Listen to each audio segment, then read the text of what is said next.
So the pivot I want to do to talk about the crisis 10 years on and how badly it was covered 10 years ago is just by playing. We don't usually do this. Usually we play the cold opener and it kind of sets the frame for the show, and it's some type of historical oddity or cultural product or everything from a movie clip to something about, Jamaica. But this clip of Dick Fold, who used to be the head of Lehman, is just... right, like already. He just cracks me up. Just look at him. I think it gets us into the ethos of like, there was a world where this guy was a highly respected, he was the head of one of the most important banks on the planet. Yeah, no, absolutely. It wasn't just, he was one of the most important people in the world. Yeah. Right. Yeah. Not just the guy that was not as good as the great Jamie Dimon, who hopefully you'll get to as well.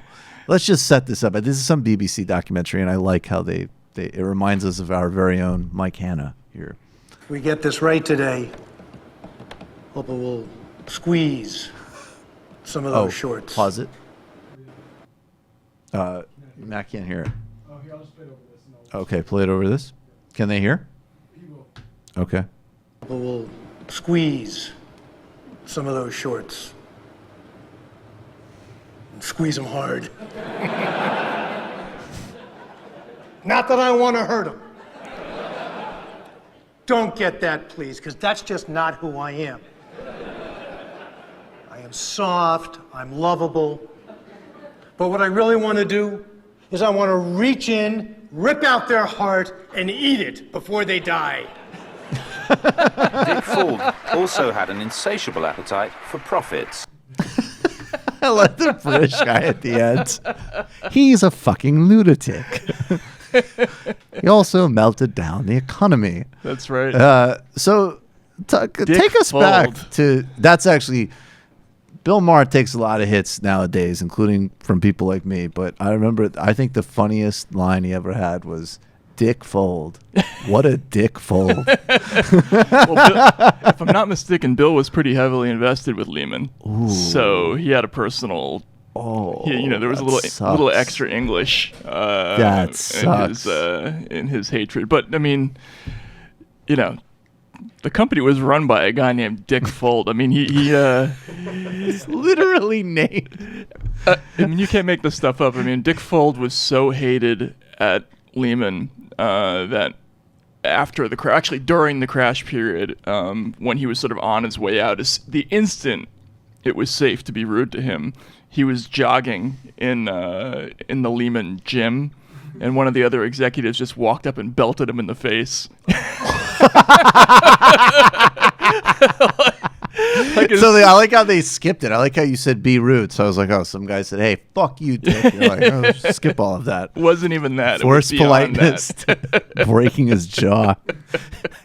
I mean, he was so hated that I'm trying to remember who it was, but I think it was because in the last week and a half of Lehman's existence, Fold was basically running around trying to sell his bank to everybody in the world, and sort of effusively lying about how fucked up the portfolio of the bank was, and so he tried to sell to Bank of America, and I'm trying to remember who the CEO was at the time, but the guy ended up having his wife call Fold back. He literally he let Dick Fold go to voicemail, and then had his wife call him back and be like, no, we're not going to buy your company. Like, that's how much they hated the guy. Is that Ken Lewis?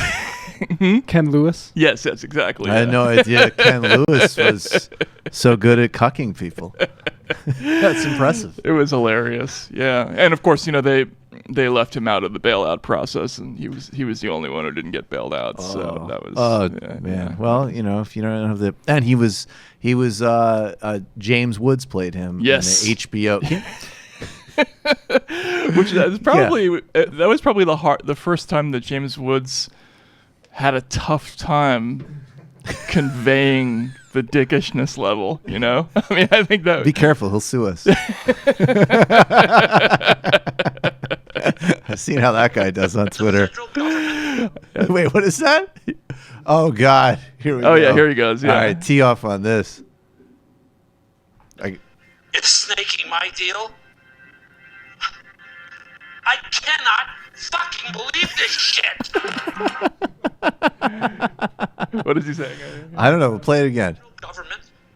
The federal government It's snaking my deal. I cannot fucking believe this shit. The federal government. Wait. He's still. Matt still can't hear. Oh, we can't hear. Oh. Yeah. Yeah. Play it. We'll fix that before the post game, but play that. Sorry for everybody hearing this one more time. It's good though. It's funny. The federal government is snaking my deal. I cannot fucking believe this shit. You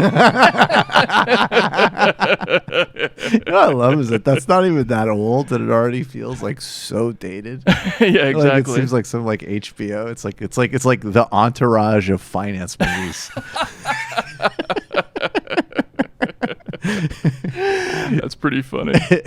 That's probably just about right too. But talk about because that's Too Big to Fail, and Too Big to Fail used as an example of just how fucked up the press was on, like, talking about, first of all, how they explained the financial crisis, and then how they basically, I guess, for Dick Fold, everybody else is like kind of deified in that movie. Right. Yeah. I mean, so it's Andrew Ross Sorkin, from the Times, who ends up running this thing called Deal Book at the New York Times, which was heavily sponsored by all of these banks, right? So he's effectively a spokesman for these people, and the version of history that they cooked up. And I think what was interesting for people is that most people just didn't know that this event happened, but like on the weekend of I guess it was the 13th and 14th of September, there was this massive meeting at the New York Fed where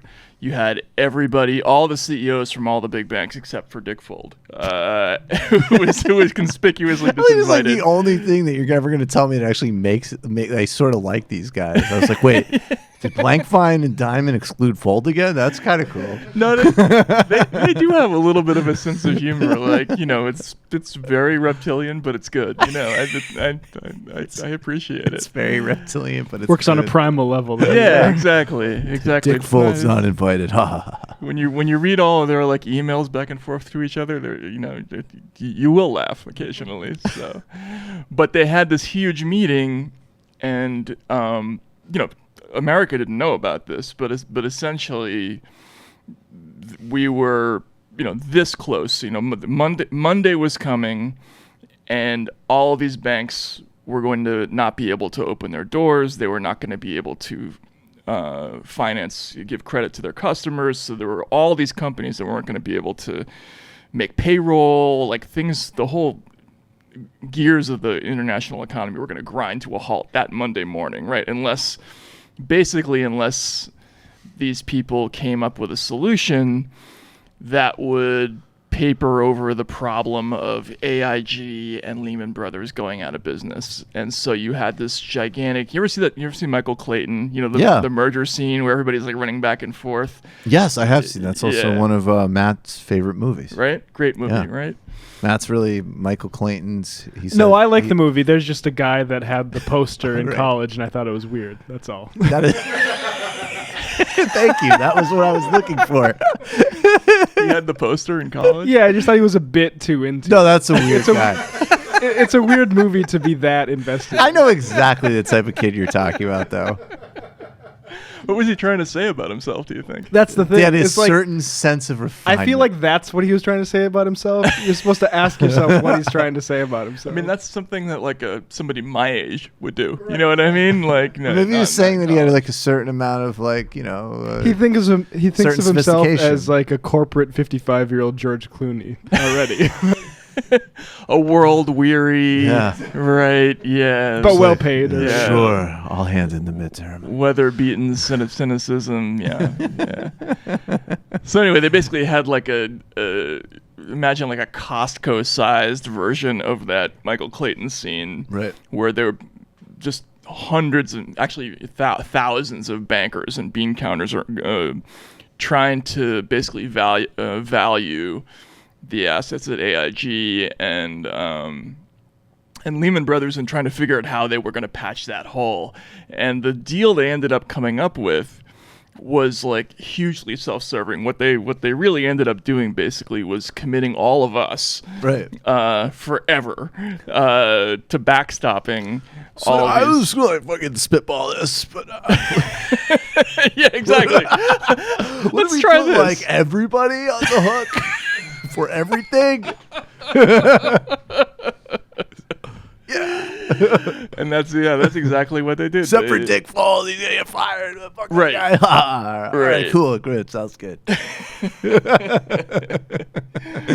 So they put all of us on the hook, and then they have to come out themselves and through people like Andrew Ross Sorkin and turn it into a story of like no one could have seen it coming. It was a black swan event. It was a confidence thing, which is, to me, you'll debunk that in a second, but it's deeply ironic because it's like this is also supposed to be the guys who say in the economics profession that's like, this isn't humanities, man.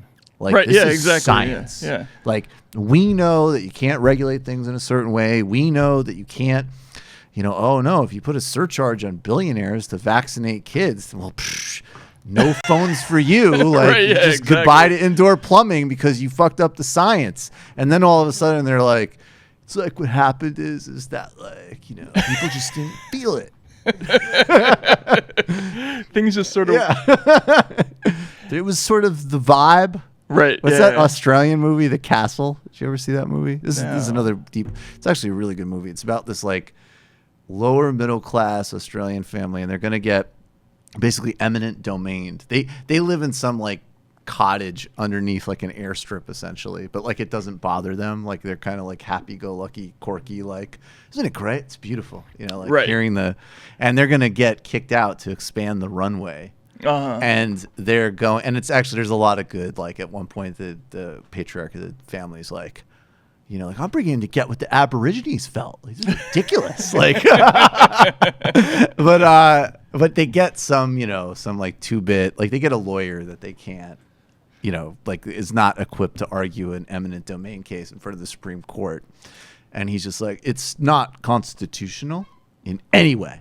And they're like, how? And he's like, the vibe.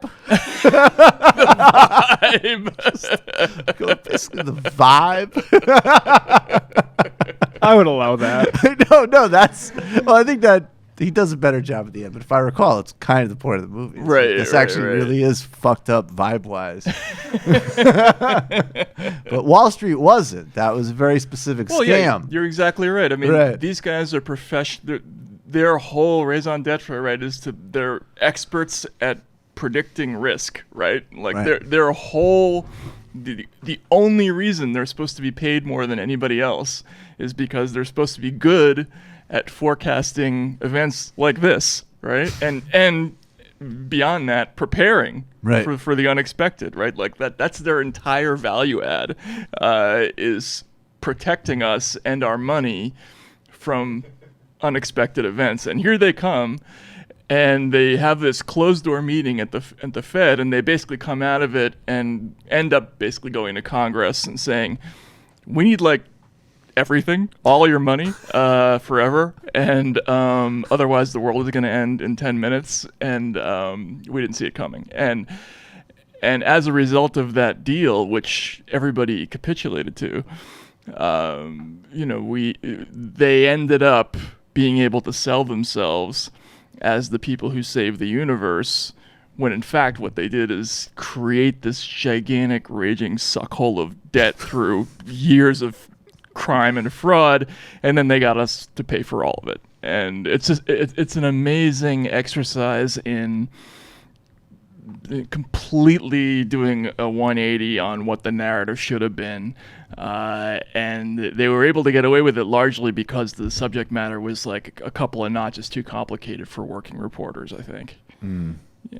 And so and then specifically, like, how did characters, like, how does Ben Bernanke get to be like, I'm the, crusty, serious academic with a heart of gold? And how does James Diamond, to this day, I'm an oracle, or Hank Paulson. I even remember every single profile I ever read of Hank Paulson said more about the fact that he was like a Seventh-day Adventist. Right. It was always like, Hank Paulson, a man of profound faith. Right. Yeah. He can't take an Advil right now. Boy, does he want one. Anyways, he's going to take all your money and go fuck yourself. And then other weird stuff that they thought was humanizing, like Hank Paulson was so competitive in college that he and his friends would puke during ping pong tournaments. Oh, my God. That's fucking weird. That's not normal. Like, you're not supposed to puke at a pickup basketball game, dude. Like, it's not healthy human behavior.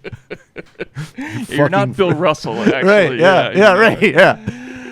You know all those guys that actually do operate at peak performance, they don't do that. Right, yeah, exactly. Like, yeah. Or like, I don't know, you're not Pete Sampras. That was Sampras. He always used to puke in the locker room. Yeah. That was so annoying as like a Agassi fan. It would always be like, Sampras is too ill to play. You'd be like, oh, fuck. Sampras He's going to recover in 5 minutes. Sense of humor issue. I always thought, Oh, he was a dick. Yeah, remember that exchange where Agassi taunted him about tipping? Yes. Actually, can we pull that up? That was hilarious. Super, that was one of the funniest things. That is hilarious because it also really revealed, like, I think it revealed, like Agassi. I mean, I like Agassi. I think he's a cool guy, obviously. But, like, just the way Agassi is being a little bit of a dick, kind of messing around. Sampras is, like, stone-faced, and then Sampras becomes wildly inappropriate.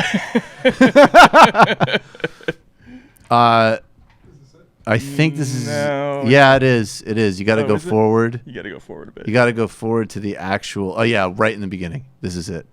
This is pretty fun, guys. If Four champion.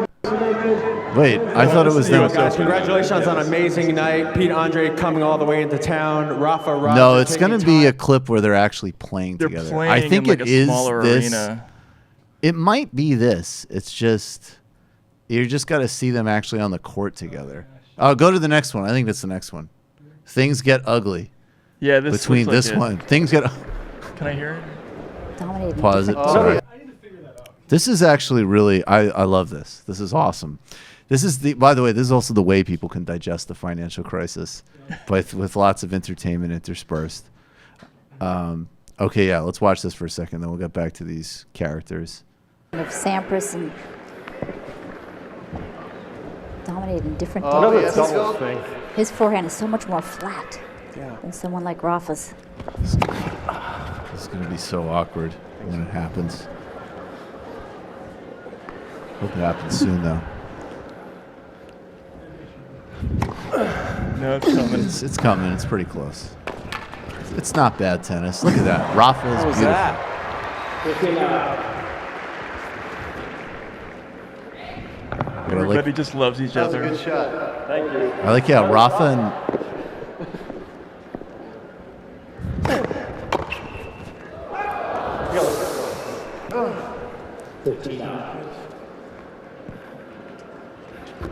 Agassi, you can already tell Agassi's face. Or did we miss it? It's like so important for me.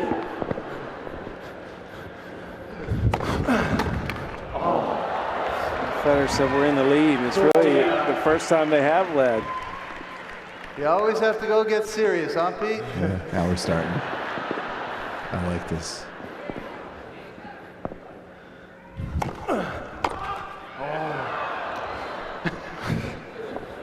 I meant to miss that. No. I know. Oh, yeah, we should. All right, yeah, speed it. Go forward. Well, we got 3 minutes of it. Oh, we got 3 minutes of it? 3 minutes left? It's getting there. All right. Okay. Oh, yeah, right here. Ah. All right. Now Sampras is doing an impersonation of Agassi. No I should say, pause it. Ah. What's about to happen is Agassi's going to say, I want to do an impersonation of you. In Agassi's book, he said Sampras was a notoriously bad tipper. So this is where it comes from. Ah. Not a bad Agassi impression by Sampras. Say something. Say No, it. I'm waiting. I want to impersonate you. Okay, go ahead. I don't have any money. I About my tipping? Okay. No, wait. I got $1. Oh, look at Sampras getting... That's how you want to play, huh? It's all fun and games till somebody gets hurt, huh? All right. The sense of humor's gone right there. Gone. Look at him, he can't help guy. himself. This guy. This rivalry is intense, man. I mean, Rafa Stark, you know. Federer trying to break Do the something. tension. Yeah, the Europeans just can't play this. And then he tries to beat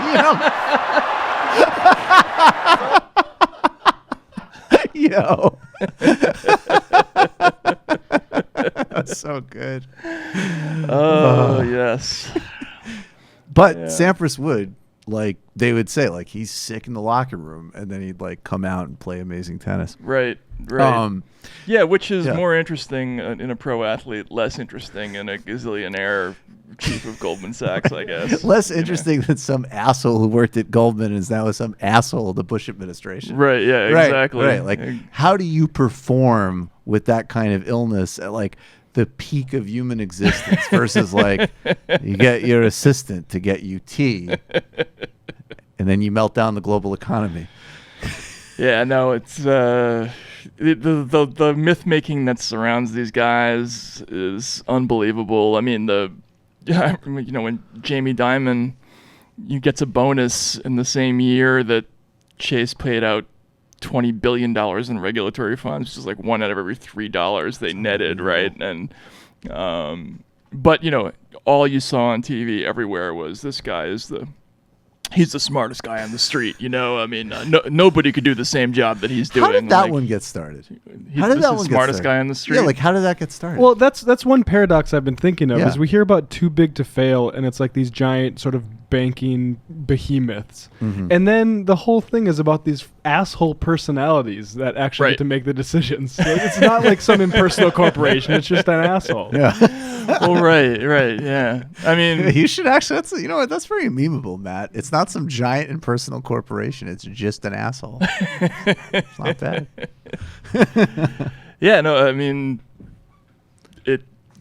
Jamie Dimon was the first guy to get really lucky, basically, because what happened was the first of, so all these companies were basically financing the creation of all these crap mortgage loans, right? If you remember back then, anybody could get a mortgage, right? Right. And a huge percentage of them were going to go bust in like 10 seconds.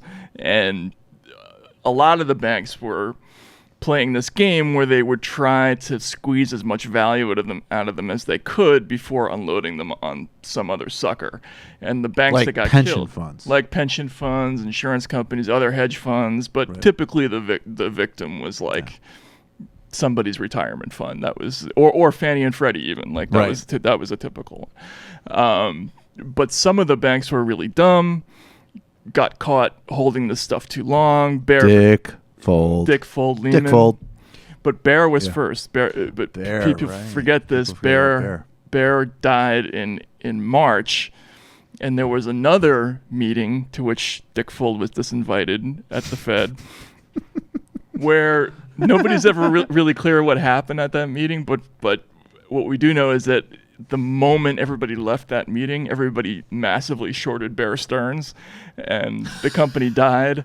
And then Jamie Dimon was allowed to go buy the bank, basically with huge backstopping from the Fed for pennies in the dollar. So again, the central problem with all of this is that this mischief, the reason we couldn't let companies like Bear just die is because they were too big, right? This was the core problem. And everybody knew this. The guys at the Fed, Timothy Geithner, who was running the New York Fed at the time, knew this. Bernanke knew this. So what do? They make the companies bigger. Like that was their solution. They just decided to take this, dying toxic firm Bear and just stuff it into Bear Stearns, make us eat all of the losses, and then you created Jamie Dimon, and that's where this legend, that's literally where the brand comes from. Yeah, that's where that's where it all starts. The legend of this guy's the smartest guy in the room. It's because he wasn't broke at that moment, so they got the opportunity to get a federally aided, massively discounted purchase of one of the top 5 investment banks in the world. And then they repeated the same process, with Washington Mutual, after the crash. And that's where you get this legend of, these guys are so smart. It doesn't matter that we gave them $25 billion to buy these properties, but they're smart nonetheless. Or in a way, is it like, they are smart for like gaming the system, which is the point. Yeah. Right? Absolutely. Like we want to be honest about what we're talking about with intelligence. Sure. Like, okay. Yeah. Like if Andrew Ross Sorkin rewrote Goodfellas, it would be like De Niro was a fucking genius because like he robbed an airport and then he killed everybody. He actually liked to steal.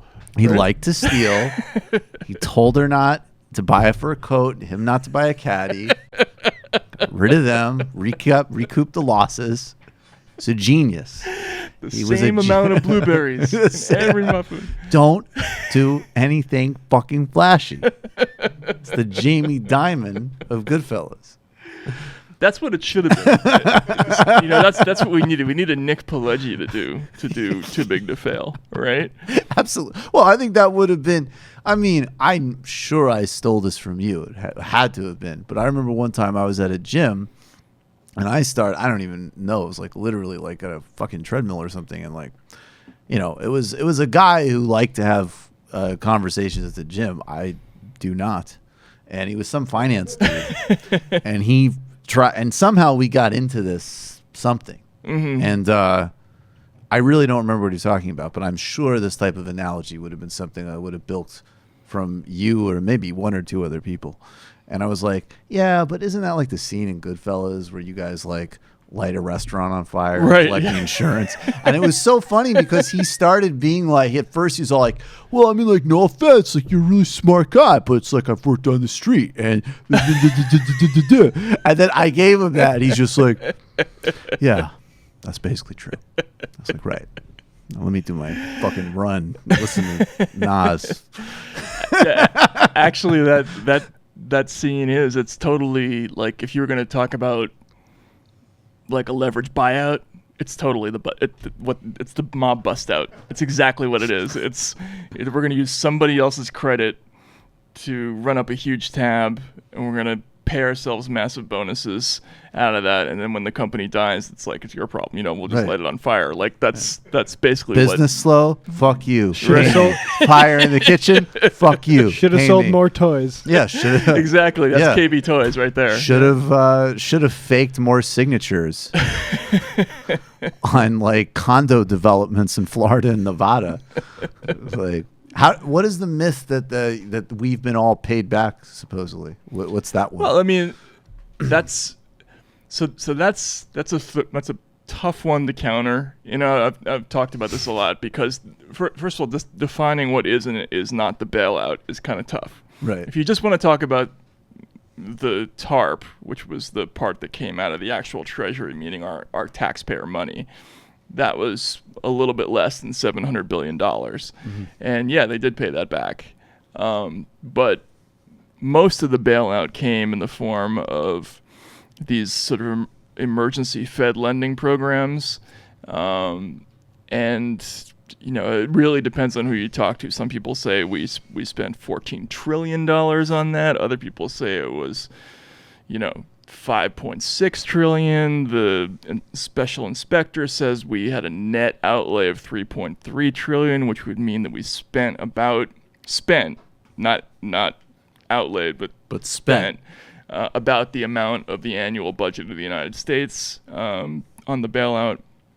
But it's really impossible to say how much of that money has really been paid back. And then there's the other part of could that money have been paid back if we hadn't massively subsidized all of these firms with programs like quantitative easing, where we're basically just giving them free money and like hand over fist. Whereas you could have just sent tax rebates to homeowners, like, here, stay in your house. Here's bottom-up quantitative easing. Yeah, we could have. Why the hell not that? We could have paid off every subprime mortgage in America entirely for $1.4 trillion. So, So that's fucking enraging. Actually, that's like really. I try to keep it with a little bit of fun and bullshit going on, but what the fuck? And the funny part about that is I think one of the reasons why that wasn't even contemplated as a solution, right, gets into the whole AIG bailout, because a lot of these companies had a massive short position against their own mortgage instruments. So the losses didn't come from the actual mortgages. Like, there aren't enough poor people in the world to cause that big a hole in the economy. Right. The losses came from the bets on the mortgages. Right. And this whole gigantic synthetic economy we've built around sort of derivative instruments, credit default swaps, stuff like that. So it's people betting on pools of mortgages, and people betting on those pools. If we had paid off all those mortgages, none of those bets would have been paid off. So a lot of companies, like in the AIG bailout, like Goldman got $13 billion just through that bailout. A lot of it was probably because they were betting against mortgages. If we had paid off all the mortgages, they're not getting that money. So right. So and that's another part of this whole story, that if you really want to dig down into like what's infuriating about it, like, we didn't just bail out the companies. We bailed out their most socially useless activities, like betting against their own products and stuff like that. Right, of course, naturally. That's the most innovative area. And that's like $174 billion, on the AIG bailout was almost entirely that. No. And they couldn't even do, it's so funny because like the bonus thing is so structurally unimportant, but right. They couldn't even just symbolically say, in exchange for melting everything down, having all of your criminal enterprises be subsidized for us into eternity, and then rewriting the rules of the economy to actually further re-entrench all of the bad trends from financial concentration to broad income inequality. We're going to cap your bonuses for a year or two, just even for the sake of like a couple Optics. Of dumb campaign ads. Right. Right. And then Geithner was just like, no.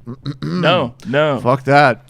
Sanctity of contracts. They actually rolled that one out. That was amazing. I remember that. Is that like before you explain that, is that like the financial version of the Supreme Court in 2002 being like, that would violate George Bush's civil rights? Exactly. And that is the 14th Amendment, which we take super seriously. Yeah, that's right. Very one instance. Yes, we that law was passed, for slaves, and but we're going to apply it to George Bush in this case. Yeah, right. Which, by the way, fuck that. We'll get back to that. As regards to voting and fucking lead in the water, we've got problems, but it's totally not cool to count a vote where some old Jew voted, because that would be unfair to George Bush.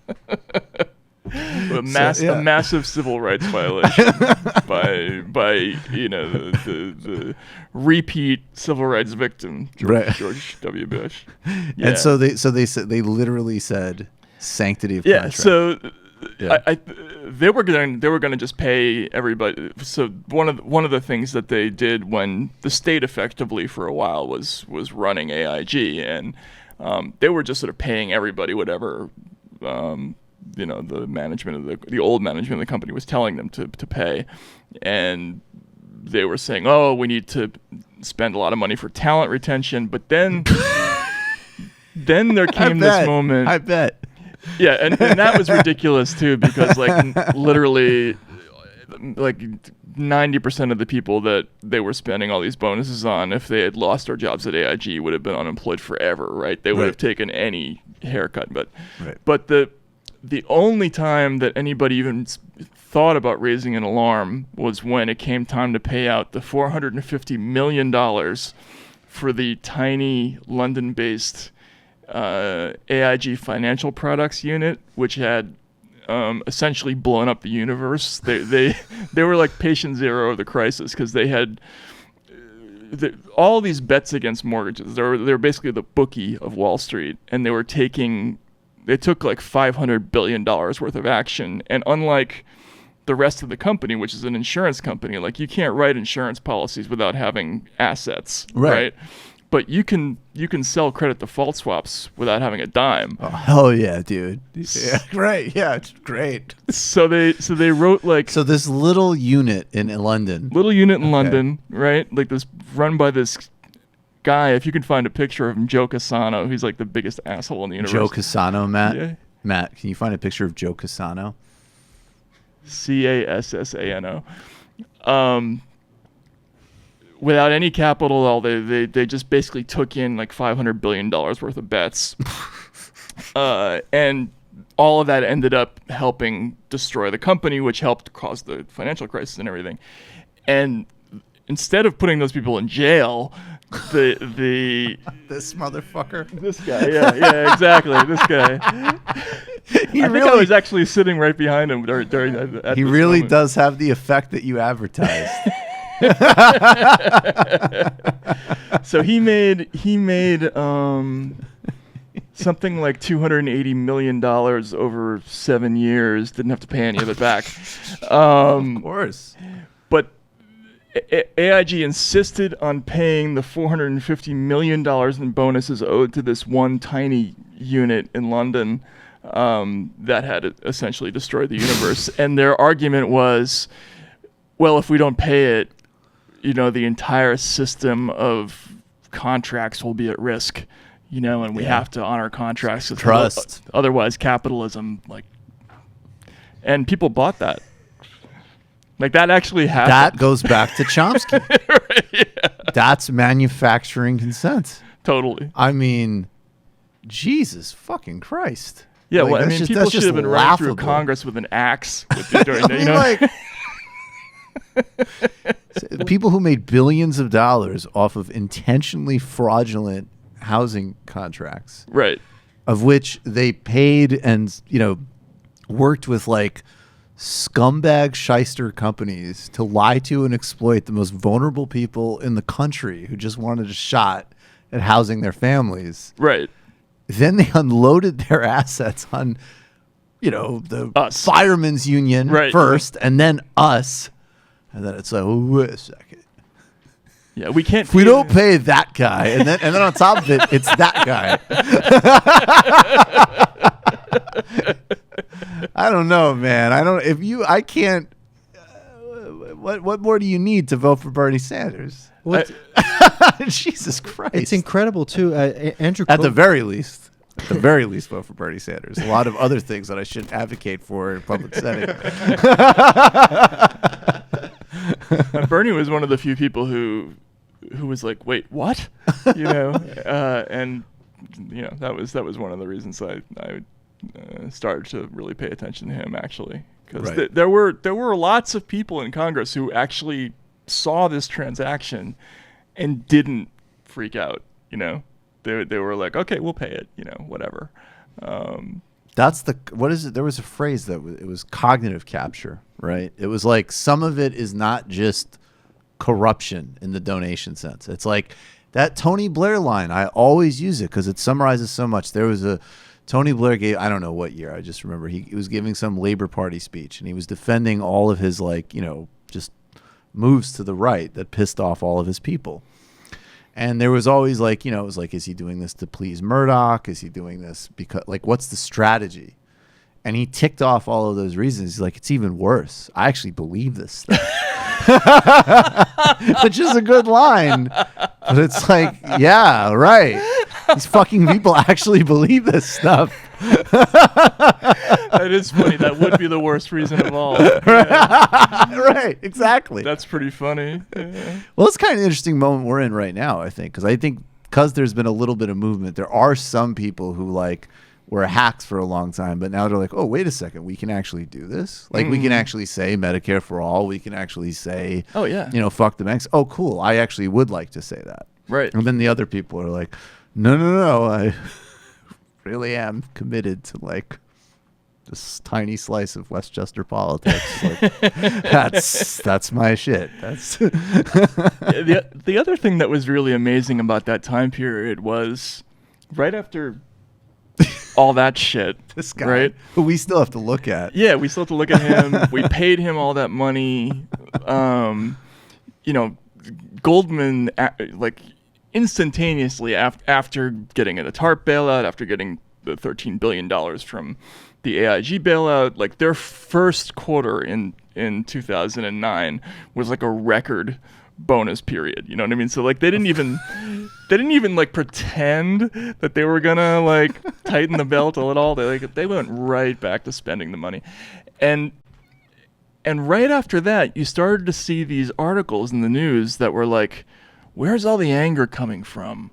You know, like, why is everybody so pissed? Yeah, people out there, like, they're angry for the sake of being angry, and then that sort of trope in the news persisted for years and years and years. And when Occupy happened, it became like this thing in the press. Like, it was sort of the wither the anger towards Wall Street article, which was just like astonishing to me. Like, because if anybody who actually followed the story understood these guys were like high grade ripoff artists who had hijacked every last cent from, basically from old ladies, right? Like literally, yeah. Like, we think of the person who calls up on the phone to your grandmother and tries to sell her an overpriced magazine subscription. Like, that's the person we would chop up with an axe, right? Fuck that, right. Lowest of the low. And that's what this was. This was institutionalized that, right? And yet, like, to this day, we still have this. Where's all the anger coming from? Like, I that part of it was really mystifying to me. I just did Andrew Warren Sorkin have any choice moments during Occupy? God, well, he went down.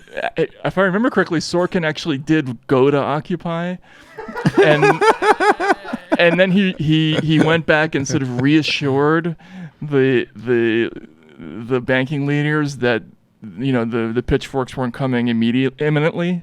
Like, there was some kind of exchange like that where he reported back to them that it's okay. He's like, it's all right. Wait, because that's the other funny thing is it's almost like it seems that that people in finance, maybe because they're aware of how much just rampant criminality and immorality they're getting away with, they actually take the backlashes more seriously. Of course. Right? Like, mainstream pundits are like, it's bullshit. And they're like, oh my God. Yeah. If people get how much we are fucking robbing them.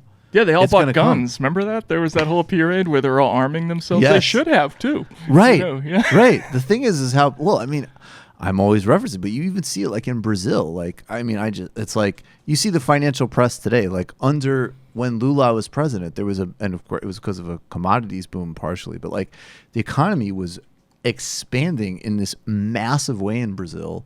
And all he did was, he had redistributive policies and lifted people out of poverty. But it was he was a super win-win president.